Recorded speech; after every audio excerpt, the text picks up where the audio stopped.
దేవునికి స్తోత్రం. అందరికీ నా హృదయపూర్వక వందనాలు. Praise the lord. దేవుడు మిమ్మల్ని మీ కుటుంబాన్ని దీవించి ఆశీర్వదించును గాక. ఈరోజు దేవుడు మనందరి కొరకు అందిస్తున్న తెలియపరుస్తున్న చక్కటి వాక్య సందేశం జకర్యా గ్రంథము 9వ అధ్యాయం 12వ వచనం. బంధకములలో పడి ఉండి నిరీక్షణ గలవారలారా, మీ కోటను మరలా ప్రవేశించుడి, రెండంతలుగా మీకు మేలు చేసేదనని నేడు నేను మీకు తెలియచేయుచున్నాను. దేవునికి స్తోత్రం. ఈ వాగ్దానము మనందరి జీవితాల్లో నెరవేర్చబడును గాక. ఆమేన్. ప్రియాతిపినటువంటి దేవుని బిడ్డలారా, గొప్ప వాగ్దానాన్ని దేవుడు తెలిపి రెండంతల మేలుడు. ఇంత మునుపు ఉన్నది కొద్దిగా అయితే దానికి డబల్ ఇస్తానని మాటిస్తాను. అది ఎప్పుడు అంటే చూడండి, బంధకాల్లో ఉన్నటువంటి బిడ్డలారా, మీకు నిరీక్షణ ఉన్నట్లయితే, బంధకాల్లో పడి ఉండి నిరీక్షణ గలవారలారా, నిరీక్షణతో ఎదురుచూస్తే, దేవుడి వైపు ఎదురు చూసినట్లయితే మీరు మీ కోటలోకి మరలా ప్రవేశించండి. ఆశీర్వాదాన్ని కోటలోనికి, ప్రార్థన అనే కోటలోనికి మీరు ప్రవేశించండి. అప్పుడు నేను మీకు రెండంతల మేలు దయచేస్తాను. దేవునికి స్తోత్రం. హల్లెలూయా. ప్రియాతిపినటువంటి దేవుని కుమారుడా, కుమార్తె, నువ్వే బంధకాల్లో ఉన్నావు, ఈరోజు ఏ సమస్య మధ్యలో కొట్టిమెట్లాడుతూ ఉన్నావు, నీ ప్రాణము తలలిపోయేంతగా ఏ బాధ నిన్ను వెంటాడుతూ ఉన్నది. అయితే నా దేవుడు ఖచ్చితంగా మాటిస్తున్నాడు, నీ బాధ ఈరోజు ఆ బాధ అలాగే ఉండదు, కానీ ఆ బాధ తొలగిపోతుంది. ఇంత మునుపు ఏదైతే నువ్వు ఆశ్చర్యం పొందుకున్నావో దానికి double blessing, double portion of blessing దేవుడు నీకు ఇస్తా ఉన్నాడు. దేవునికి సమస్తమేమ కలుగును గాక. ఆమేన్. ప్రియాతిపరుడు దేవుని బిడ్డ, యోబు గురించి చూసినట్లయితే, యోబు గురించి మనం గమనించినట్లయితే, యోబు అన్ని కలిగి ఉన్నాడండి. ఆయనకు లేదంటే ఏం లేదు, అన్ని కలిగి ఉన్నాడు. కానీ ఏం జరిగిందండి, ఆయనకున్న అన్ని సమస్తం అన్ని విప్పోయాయి.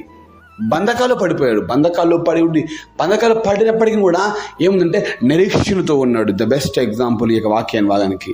ఆయన నిరీక్షణ అనేది దేవుడు మరలా ఇస్తాడు, చేస్తాడని నమ్మకం ఆయనకున్నది. ప్రియ దేవుని కుమారుడా, కుమార్తె, ఈరోజు నీతో మాట్లాడుతూ నేను బలపరుస్తూ చెప్తాను. అంటే యోబుని ఏ విధంగా అయితే సమస్యల తర్వాతకి రెండంతలుగా డబల్ పోర్షన్ ఆఫ్ బ్లెస్సింగ్ దేవుడు ఏ విధంగా ఇచ్చాడో, ఈరోజు నువ్వు ఒక సమస్యలో ఉన్నావా, బాధపడకు. రెండంతల మేలు నీకు ఉన్నది కానీ సమస్య వచ్చింది. కష్టంలో ఉన్నావా, దుఃఖంలో ఉన్నావా, ఆనందం లేకుండా బాధపడుతూ ఉన్నావా, ఎవరికి చెప్పుకొని బాధ వేదంతో కృషించిపోతున్నావా, ఎట్లాంటి సమస్య అయినా కూడా దేవుడు చెప్తున్నాడు, అది బంధకం కావచ్చు, అయితే నిరీక్షణ నీకున్నదా. ఒకవేళ నీ సమస్యను బట్టి నీకు బాధ ఉండొచ్చు, కానీ ఆ బాధ కంటే ముఖ్యంగా నిరీక్షణ నీకుండా, నిరీక్షణ కలిగి ఉన్నట్లయితే దేవుడు తప్పకుండా రెండంతల మేలులు, డబల్ పోర్షన్ ఆఫ్ బ్లెస్సింగ్ దేవుడు ఖచ్చితంగా మనకి ఇవ్వబోతా ఉన్నాడు. ఈరోజు బాధపడుతూ ఏడుస్తూ దుఃఖిస్తూ ఉండ మాకు.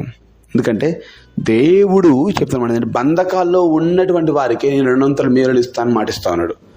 ఈరోజు ఏ బంధకాల్లో ఉన్నావు, ఏ సమస్యలో ఉన్నావు, ఏ బాధతో ఇబ్బంది పడుతున్నావు, ఎవరికి చెప్పుకొని బాధ వేదన అయినా కానీ దేవుడు తప్పక చెప్తున్నాడు, నీకు ఆ వేదన తీసివేసి మరలా తిరిగి నేను ఆశీర్వదిస్తాను. తప్పిపోయిన కుమారుడు తిరిగి వచ్చి ఏ విధంగా నిరీక్షణతో సంతోషంతో తిరిగి వచ్చినప్పుడు ఏ విధంగా అయితే తండ్రి యొక్క సంతోషాన్ని పాలుపంపులు పొందుకున్నాడు, అదేవిధంగా ఈరోజు నీవు దేవుని ఎదుగు రాగలిగినట్లయితే, దేవుని ఎదుగు మరలగలిగినట్లయితే, దేవుని ఎదుగు తిరగలిగినట్లయితే దేవుడు తప్పక మేలు దయచేస్తాడు, తప్పక ఆశీర్వాదం దయచేస్తాడు. ఎందుకంటే దేవుని వాక్కు అలాంటిది. ఆయన వాక్కు నమ్మితే దేవుడు తప్పక గొప్ప గొప్ప సంగతులను, గొప్ప గొప్ప విషయాలను మన జీవితంలో నెరవేరుస్తాడండి. ఆయన వాక్కు అంత శక్తి ఉంది, ఆయన మాటకు అంత శక్తి ఉంది. ఆయన మాటలో స్వస్థత, ఆయన మాటలో విడుదల, ఆయన మాటలో గొప్ప కార్యాలు దేవుడు జరిగింపజేస్తా ఉన్నాడు. ప్రియ దేవుని కుమారుడా, కుమార్తె, నీ సమస్య ఏంటి, నీ బాధ ఏంటి, నిరీక్షణ నీకున్న, విశ్వాసం నీకున్నదా, దేవుడు తప్పక రెండంతల మేలుడు మీకు దయచేయడు గాక. రెండంతల మేలులు ఆశీర్వాదాలు పొందుకుందురు గాక.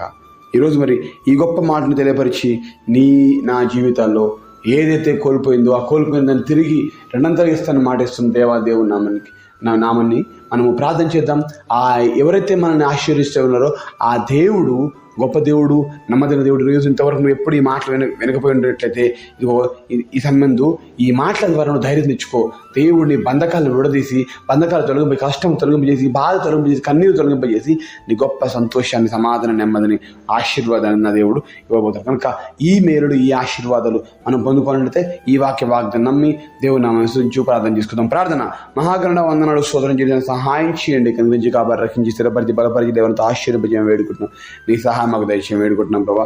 నిస్సహాయ స్థితులను మా జీవితాల్లో ప్రభా యా నీ సహాయంతో తండ్రి బలపరచం వేడుకున్నాం. బంధకాల్లో ఉన్నప్పటికీ నిరీక్షణ నీకున్నట్లయితే రెండంతల మేలులు ఇస్తాను మాటిస్తున్నాం. రెండంతల మేలుల ఆశీర్వాదాలు మేము పొందుకుందాము గాక. అట్టి కృపకు మేము పాత్రం అవుతాం కాక, అటు సంతోషంలో పాలు భాగస్వామ్యం అవుతాం కాక. అటు కృప సహాయం దయచేయం. మన కష్ట నష్ట బాధలు, ఇబ్బందులు, ఒంటతనం, సమస్యలు, బాధలు, ఎన్నుకులు అన్నింటినీ తొలగపజేసి మీరే మా జీవితంలో గొప్ప విడుదలకరం జరిగి సహాయం దయచేయం. మమ్మల్ని తగ్గించుకుని మీ నామాన్నే హెచ్చిస్తూ నజరైన శ్రేష్టమైన కృతజ్ఞతతో అడిగి పొందుకొచ్చున్న మా ప్రియ పరలోకమైన తండ్రి. ఆమేన్, ఆమేన్, ఆమేన్.